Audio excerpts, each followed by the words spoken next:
फाल्गुनी बहार से चारों ओर प्रकृति का रंग बिखरा पड़ा था। पीली सरसों से धरती ने सुंदर चुनर ओढ़ रखी थी। खेतों की पगडंडी पर चलते हुए रोली के पैर अचानक ही मिट्टी में धंस गए।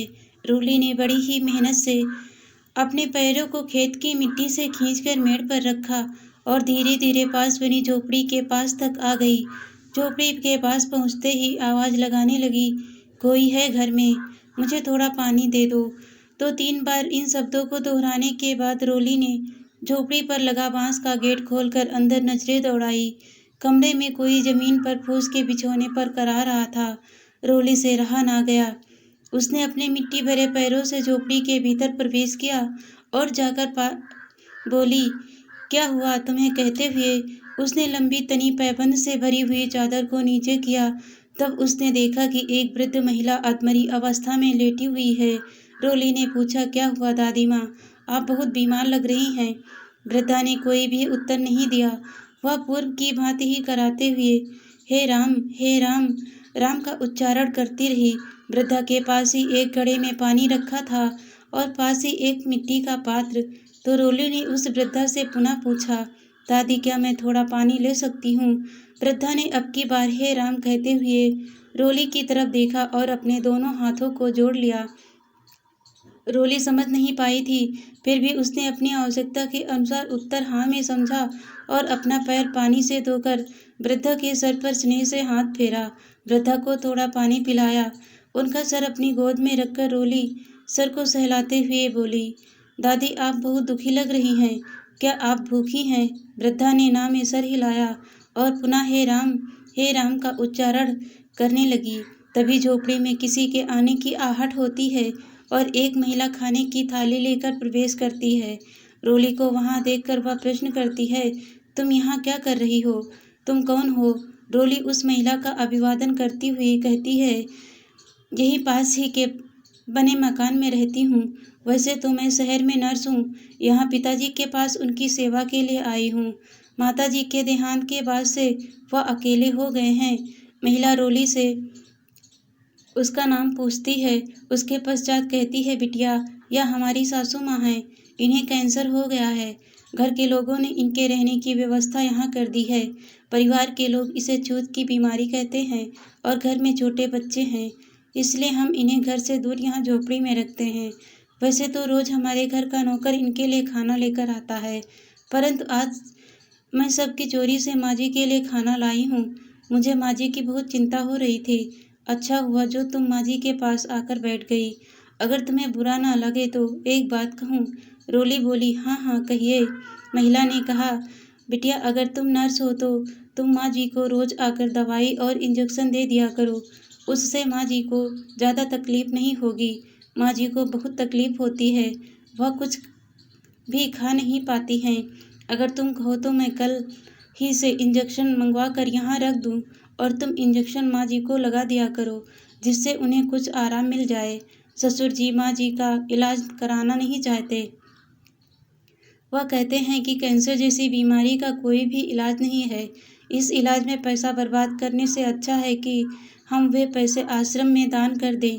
बिटिया तुम मेरा इतना काम कर दो, मैं जीवन भर तुम्हारा उपकार नहीं भूलूंगी। रोली ने हाँ में सर हिला दिया। ठीक है, आप जैसा कह रही वैसा ही होगा। आप इंजेक्शन मंगा कर यहीं दादी के कमरे में रख दीजिएगा, मैं प्रतिदिन आकर लगा दिया करूँगी। महिला कहती है, बिटिया अब मैं शायद तुमसे जल्दी नहीं मिल पाऊँगी। मैं इंजेक्शन यहाँ लाकर रख दूँगी। अब मैं चलती हूँ, नहीं तो घर पर बहुत डांट पड़ेगी। मैं तो अपना खेत देखने के बहाने से घर से निकल आई थी। बिटिया अच्छा होगा जो तुम कुछ समय माँ जी के पास बैठो। इन्हें किसी के साथ की बहुत ज़रूरत है। मैं तो विवश हूँ। ससुर जी बहुत गुस्सा करते हैं, माँ जी के पास आने से मना करते हैं। बिटिया तुम किसी को कुछ मत बताना, मैं जीवन पर्यंत तुम्हारी आभारी रहूँगी। थोड़ी देर में हमारा नौकर यहाँ आएगा, उसके आने से पहले ही तुम यहाँ से चली जाना, वरना ससुर जी कल पंचायत में हल्ला मचा देंगे। रोली ने हाँ में सर हिला दिया और दोनों की नज़रें मिलते ही बरस पड़ी। रोली जिसकी अवस्था अभी मात्र 26 की थी, नर्सिंग की ट्रेनिंग के बाद अभी मात्र 1 वर्षीय अस्पताल में काम करते हुए था, माँ जी का स्वर्गवास होते ही उसे अपने पिताजी की सेवा के लिए अपने गांव आना पड़ा था। रोली, जो कि अपनी माँ को खो चुकी थी, उसे उस महिला के रूप में अपनी माँ ही दिखाई दे रही थी और महिला के कहे गए शब्द उसे अपनी माँ की आज्ञा लग रहे थे। वहां से घर पहुंचकर रोली ने पिताजी से पूछा, पिताजी, अपने खेत के पास झोपड़ी में कौन रहता है? पिताजी ने बताया, बिटिया, वहाँ सरपंच जी की माताजी रहती हैं, जिन्हें कैंसर हो गया है। ना तो सरपंच जी उनका इलाज कराना चाहते हैं और ना ही कोई डॉक्टर उनका इलाज करना चाहता है। जो भी डॉक्टर उनके इलाज के लिए आता है, सरपंच जी उसे बहुत ही बुरा भला कहते हैं। सरपंच जी को लगता है कि सभी डॉक्टर और नर्स केवल पैसा कमाने के लिए ही सुई और दवा देते रहते हैं। जीवन और मृत्यु ईश्वर की देन है। कोई भी दवाई से कोई लाभ नहीं हो सकता है। कैंसर जैसी बीमारी जितनी जल्दी शरीर को मुक्त कर दे, उतना अच्छा। यही सोचकर उन्होंने अपनी माँ को अपनी हवेली से निकालकर खेत के पास झोपड़ी में मरने के लिए छोड़ दिया है। जो कभी इस हवेली की मालकिन हुआ करती थी, आज कैंसर से पीड़ित होकर इस घास फूस की झोपड़ी में पड़ी हुई हैं। समर्थ को नहीं दोष गुसाई। बिटिया, समर्थ लोगों को कोई भी दोष नहीं देता है। रोली ने बहुत ही लंबी सांस भरते हुए पिताजी से खाना खाकर सोने के लिए कहा। दोनों रात भर उन्हीं के बारे में बातें करते रहे। पिताजी रोली को बताते रहे कि बिटिया, जब तक सरपंच जी की माता जी स्वस्थ थी, उनकी तूती पूरी हवेली में गूंजती थी। माता जी की आज्ञा के बिना हवेली का तिनका भी नहीं हिलता था। अब तो सरपंच जी ने हद ही कर दी है। सरपंच जी का उनके माता जी के प्रति यह व्यवहार उन्हें समाज में हंसी का पात्र बना रहा है। वृद्धा आश्रम में माता जी की बड़ी दुर्दशा हो रही है। ईश्वर उन्हें अब मुक्त कर दे, मेरी भी यही कामना है। कहते हुए सभी रात के आगोश में चले गए। प्रातःकाल नित्य क्रिया से मुक्त होकर दैनिक कार्यों को पूर्ण करने के पश्चात दोपहर के समय में रोली अपने वादे के अनुसार झोपड़ी की तरफ जाती है। पास के दरवाजे को खोलकर अंदर प्रवेश करती है। घड़े के ऊपर कागज रखा है। रोली कागज को धीमे से उठाती है और दादी माँ को आवाज़ देते हुए उनके पास बैठ जाती है। दादी माँ हे राम, हे राम कहकर पूर्व की भांति ही करा रही थी। रोली की आवाज़ सुनकर रोली की तरफ देखकर अपने दोनों हाथों को जोड़ लेती है और आंखों से आंसू की एक लंबी धार निकल जाती है। रोली कागज को किनारे रखकर सर पर हाथ फेरते हुए पूछती है, दादी, आपने कुछ खाया? बूढ़ी आंखें मुस्कुरा देती हैं। रोली आंखों को पोंछते हुए कागज को दोबारा से उठाकर देखती है। उसमें दवाई का पर्चा, इंजेक्शन और कुछ खाने की दवाई रखी थी। साथ ही एक छोटी पर्ची थी जिस पर लिखा था, रोली बिटिया, यह इंजेक्शन माताजी को लगा देना और दवाई भी खिला देना। दोपहर 2 बजे तक हमारा नौकर माताजी को खाना खिला देता है। उसके बाद ही तुम इंजेक्शन और दवाइयाँ माताजी को दे देना। और जिस फूस के बिस्तर पर माताजी लेटी हैं, उसी के सिराने की तरफ तुम्हारे लिए कुछ है, वह तुम ले लेना, इनकार मत करना। रोली अपने हाथ पर लगी घड़ी की ओर देखती है। 3 बज चुके थे। रोली समझ चुकी थी कि दादी माँ खाना खा चुकी है। रोली ने तुरंत ही पर्चे के अनुसार दादी माँ को दवाई खिलाई और इंजेक्शन लगाया। थोड़ी देर वहाँ बैठने के पश्चात रोली को याद आया कि पर्ची पर सिराने की तरफ कुछ रखने की बात लिखी थी। रोली ने दादी के सिराने की तरफ हाथ रखा तो वहाँ कुछ रुपये रखे थे। रोली उन्हें लेना नहीं चाहती थी, परंतु माँ समान महिला ने पहले ही कह दिया था कि इनकार मत करना। रोली ने माँ की आज्ञा मानकर उन पैसों को ले लिया और अपने घर की ओर चल दी। अब तो यह रोज का नियम हो गया था। रोज ही घड़े पर इसी तरह पर्ची मिलती और कसम देकर रोली को पैसे लेने के लिए विवश कर देती। यह क्रम लगातार 4 महीनों तक चलता रहा।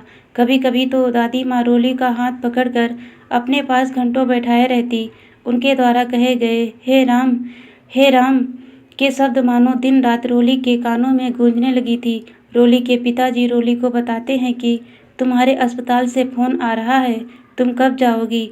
रोली कहती है, पिताजी, ना जाने क्यों गांव से जाने का मन नहीं हो रहा। तभी पिताजी हंसकर कहते हैं, बिटिया, तुम तो 12 साल की उम्र से शहर में रह रही हो अपनी बुआ के साथ, आज तुम्हें क्या हो गया? पिताजी, जब मैं बुआ जी के पास रहती थी तब आपके पास माताजी रहती थी, अब तो माताजी भी नहीं हैं। आपको अकेले छोड़कर जाने में इच्छा नहीं हो रही है। पिताजी, आप भी मेरे साथ शहर चलिए। पिताजी हंसते हैं और कहते हैं, नहीं बिटिया, हम शहर जाकर क्या करेंगे? तुम जाओ, खूब नाम कमाओ। बिटिया, मेरी एक बात हमेशा याद रखना, जीवन में कभी भी अपने कर्तव्य से मुंह नहीं मोड़ना। जो व्यक्ति अपने कर्तव्य को ही अपने जीवन का आधार बनाते हैं, ईश्वर उन्हें हर मुश्किल से बाहर निकाल लेते हैं। तुम भी अपने कर्तव्य को ही अपने जीवन का आधार बनाना।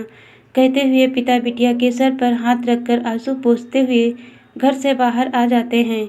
घर के बाहर आते ही उन्हें आवाज़ें सुनाई देती हैं और सरपंच जी की माता जी की झोपड़ी के पास भीड़ दिखाई देती है, जहाँ हमेशा सन्नाटा छाया रहता था। घर के अंदर जाकर रोली के पिताजी अपना कुर्ता उठाते हैं, चप्पलों में पाँव डालते हुए रोली से कहते हैं, बिटिया, हमारा गमछा उठा दो, लगता है सरपंच जी की माताजी नहीं रही। रोली भी तुरंत उठकर पिताजी के साथ ही बाहर आ जाती है। आज मातम तो छाया था, परंतु जिन माताजी की तूती हवेली में गूंजती रहती थी, वहाँ से मात्र बहू के सिसक कर रोने की आवाज़ें आ रही थी। माँ, मुझे माफ़ कर देना, मैं तुम्हें अंतिम बार देख भी नहीं पाई। माँ, हो सके तो मुझे माफ़ कर देना। रोली आंख भरकर उस महिला की तरफ देख रही थी। वह महिला आज घूंघट में थी। रोली उस आवाज़ को पहचानती थी, जो कि अपनी सासू माँ की सेवा के लिए प्रतिदिन कसम देकर इंजेक्शन और दवाइयों की गुहार करती थी। झोपड़ी के बाहर लोगों की भीड़ जमा थी, परंतु सभी दूर दूर ही थे। वृद्ध महिला को स्पर्श करने के लिए कोई भी आगे नहीं आ रहा था।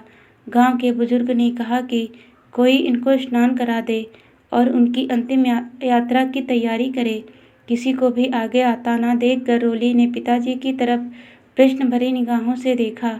पिताजी ने भी भारी मन से हाँ में सर हिला दिया। रोली झट से झोपड़ी के अंदर गई। घड़े पर कागज में दवाई और इंजेक्शन रखे थे और साथ में एक पर्ची भी थी। रोली ने सोचा, मैं क्या करूं? भगवान, कैसी विडंबना है। अगर यह दोनों चीज़ें यहाँ से नहीं हटाती तो सरपंच हल्ला मचा देंगे और मदद के लिए उठे हाथ गुनहगार हो जाएंगे।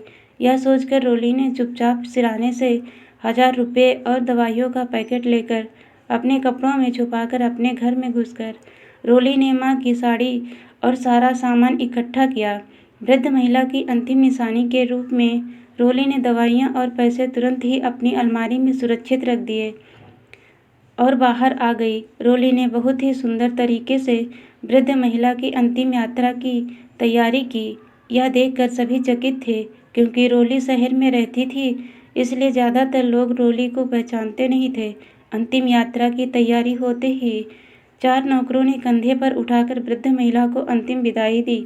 यह देखकर पूरे गांव का सर नीचे झुक गया और रोली के कानों में हे राम की धुन लगातार गूंजने लगी। आंखों से अश्रु की बारिश थमने का नाम नहीं ले रही थी। रोली अपने घर की दहलीज पर बैठकर आज मन ही मन सोच रही थी, सम्राट को नहीं दोष गुसाई। आप सभी के लिए एक प्रश्न है। सासू माँ की अंतिम यात्रा में भी बहू अंतिम दर्शन के लिए आगे नहीं आई, इसमें दोष किसका है? दोस्तों, कहानी कैसी लगी कमेंट करके ज़रूर बताना और इसी तरह की कहानियाँ देखने के लिए मेरे चैनल को सब्सक्राइब कीजिए। धन्यवाद दोस्तों।